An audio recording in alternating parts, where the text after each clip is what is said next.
2025 में इजराइल और ईरान के बीच शुरू हुआ सीधा युद्ध मिडिल ईस्ट की राजनीति में अब तक का सबसे बड़ा बदलाव लेकर आया।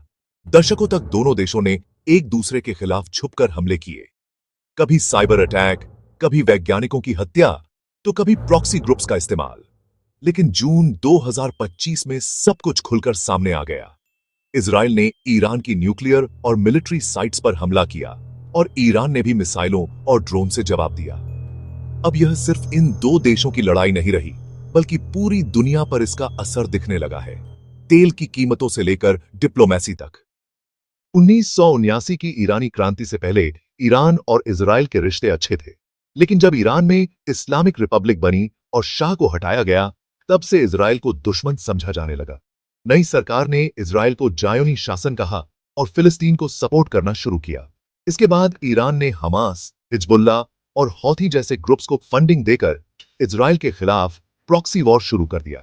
इजराइल ने भी जवाब में ईरान के न्यूक्लियर प्रोग्राम को रोकने के लिए वैज्ञानिकों की हत्या की, साइबर अटैक किए और कई कोवर्ट ऑपरेशन चलाए। ये तनाव सालों तक धीरे धीरे बढ़ता रहा। 2025 की शुरुआत में आईएईए ने बताया कि ईरान अब हथियार बनाने लायक यूरेनियम इकट्ठा कर रहा है। अमेरिका ने तुरंत चेतावनी दी कि अगर ईरान नहीं रुका तो कार्रवाई होगी। ईरान ने चेतावनी को नजरअंदाज किया और 13 जून 2025 को इजराइल ने ऑपरेशन राइजिंग लायन के तहत ईरान की कई न्यूक्लियर और मिलिट्री साइट्स पर बमबारी शुरू कर दी। नथांज, फोर्दो और तेहरान जैसे बड़े ठिकाने इस हमले का शिकार हुए। ईरान ने जवाब में सैकड़ों मिसाइल और ड्रोन इजराइल पर दागे।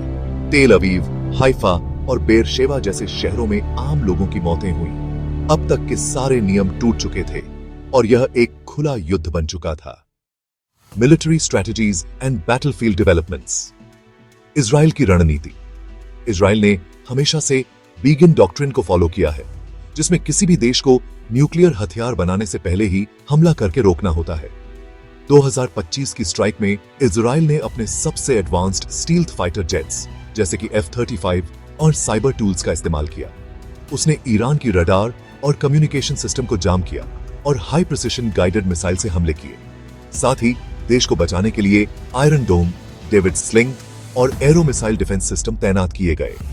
ईरान की जवाबी रणनीति से पार दिए। ईरान ने शहाब 3 और खुर्रम शहर जैसी लंबी दूरी की मिसाइलों से इजराइल को जवाब दिया। साथ ही उसने अपने प्रॉक्सी ग्रुप्स को एक्टिवेट किया, जो इजराइल की सीमाओं पर हमला करने लगे। ईरान ने कई साइबर अटैक भी किए, जिससे इजराइल की बैंकिंग सर्विस, पावर ग्रिड और ट्रैफिक कंट्रोल सिस्टम में रुकावट आई। जवाब में इजराइल ने भी ईरान की डिजिटल कम्युनिकेशन बंद कर दी।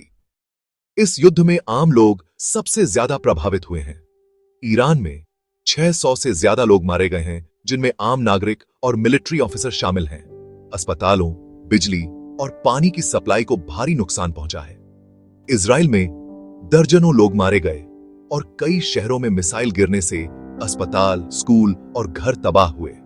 19 जून को बेरशेवा के सोरोका अस्पताल पर मिसाइल गिरने से 50 लोग घायल हो गए, जिनमें नवजात शिशु भी थे। तो कानूनी तौर पर दोनों देशों के एक्शन पर सवाल उठ रहे हैं। इजराइल का कहना है कि उसने आत्मरक्षा में हमला किया, लेकिन कई देशों ने इसे क्राइम ऑफ एग्रेशन यानी आक्रामक अपराध माना है। ईरान की तरफ से जो मिसाइल अस्पतालों और घरों पर गिरी, उन्हें जेनेवा कन्वेंशन के उल्लंघन के रूप में देखा जा रहा है। संयुक्त राष्ट्र और अंतर्राष्ट्रीय मानवाधिकार संगठन दोनों देशों के खिलाफ जांच की मांग कर रहे हैं। इस जंग में सिर्फ ईरान और इजराइल नहीं, बल्कि उनके प्रॉक्सी ग्रुप्स भी कूद पड़े हैं।